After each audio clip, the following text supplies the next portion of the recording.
For some, traveling throughout Rochester using anything but a car is unthinkable. For others, it's a necessity, a way of life, or a hope.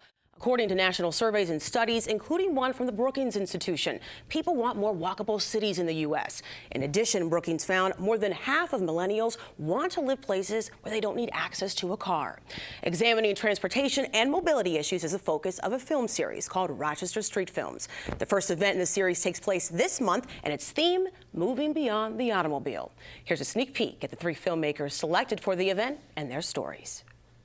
My first documentaries were always about cycling, a lot of films about cycling, and so this year I'm saying, okay, well, instead of just making my viewpoint in my film, let me go and find other viewpoints and use my knowledge as a filmmaker to combine them together to something that's informative. You know, a biker may have a lot of negative feelings towards a car, and a car owner may have some negative feelings towards a biker, but maybe hearing both voices together can start to bring some dialogue together and maybe some mutual respect. When you're coming onto a crosswalk like this, this is a nuisance because you need momentum to get up an incline. So to have a dip like that, your wheel can get hot. Yeah, I could see that, especially if there's been some snow that's built up or there's ice in there and you could possibly fall back. Has it ever happened to you? Oh, absolutely. I have fallen out of my chair several times, particularly when there's snow and I don't see it. What do you do when that happens? You just get up and you get back in your chair. But if you don't have the mobility to do that, you have to rely on people that see this happen and help you.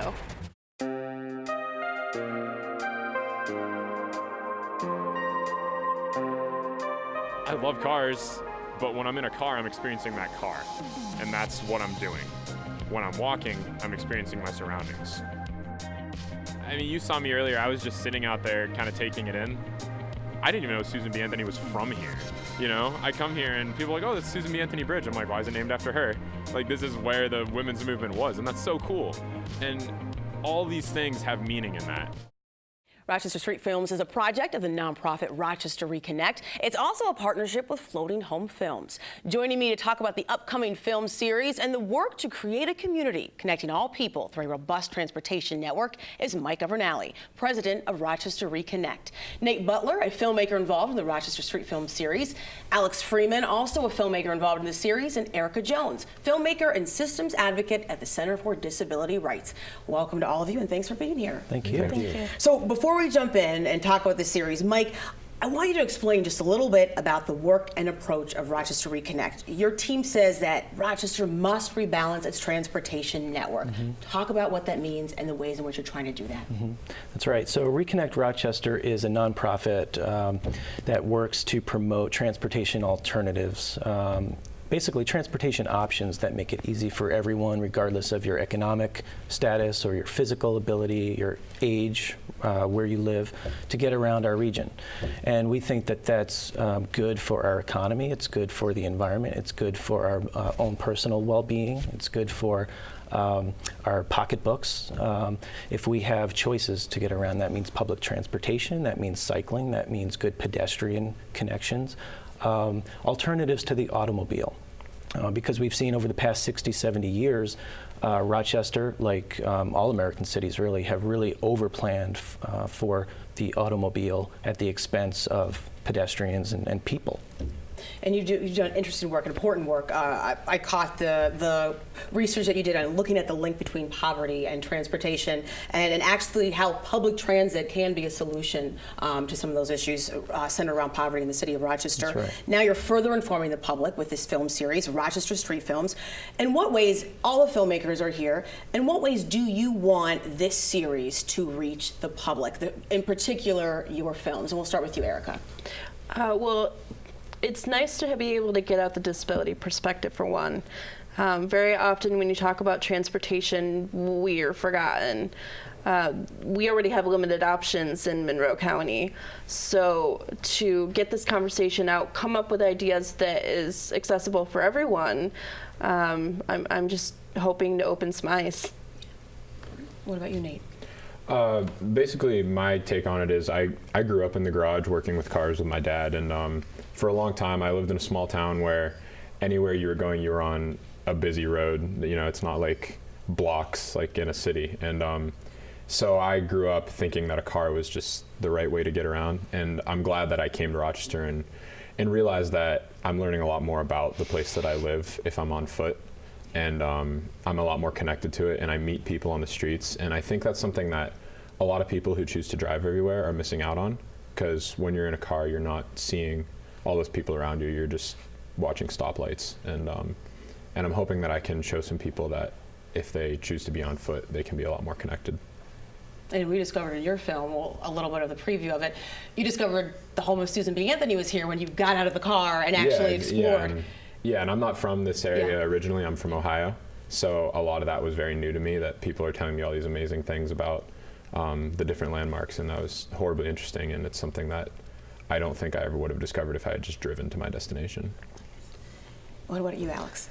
So I did a lot of cycling for the past couple years. I'm always riding around on my bike, and I've done a couple films advocating for cycling and you know, on foot transportation. And so for this film, I wanted to kind of look at at people who are using their car still, and like why, you know, where does it really fit into our lives right now? And so I'm trying to gather a kind of broad perspectives and listen to people some people who still want a car, because you know I definitely am trying to get rid of mine. But I'm trying to get all those viewpoints together so that all these people that come to see the films can hear and maybe compare them in their minds and go, okay, well now I understand why that person is driving right now, or maybe we'll have a hard time switching to on foot. Is there, I guess I'm going to ask you about this, Mike. Mm-hmm. How do you want these films to translate to change in the city of Rochester? And is this kind of an appeal, I guess I would say, to the city to make changes in the necessary investments so that we can see some changes in our public transport? Yeah, absolutely. And I would say it's not just the city of Rochester. It's, transportation is a regional issue because many of our jobs are outside the city. Many of the places we need to go are not only downtown, but they're in the suburbs. So our public transportation system needs to better serve the places that we as a population need to get to, be more frequent. The city and the surrounding towns need to do a better job of maintaining pedestrian infrastructure and making sure there are no broken links and sidewalks and sort of the obvious things. But then I also think that we need smarter policies at a regional level around how we plan our communities, land use, the way we develop new communities and new commercial districts. Let's bring a little bit more development back into the core of our community so that we're not continually spreading out beyond the reach of transit and our existing infrastructure. So I'm hoping, Reconnect Rochester does a lot of this advocacy work, and people are familiar with me and the facts and studies that we spout all the time, which are very relevant. But with street films, we wanted to give the lens over to ordinary people and really hear their stories so that policymakers can hear straight from the mouths of people who use our infrastructure and watch them as they get around and see the particular challenges and barriers that they run into in their daily lives, things that I myself might not even think of. To our filmmakers, is the goal for you with each of your respective films, do you want to impact those who come to view it, or do you want to impact actual change when it comes to transportation when we look at our region? For me, I think it's a little bit of both, because if you can expose the problem to the community first, then they can reach out to their legislators, they can reach out to the people who can actually put the change in, and with enough bodies, we can make that happen.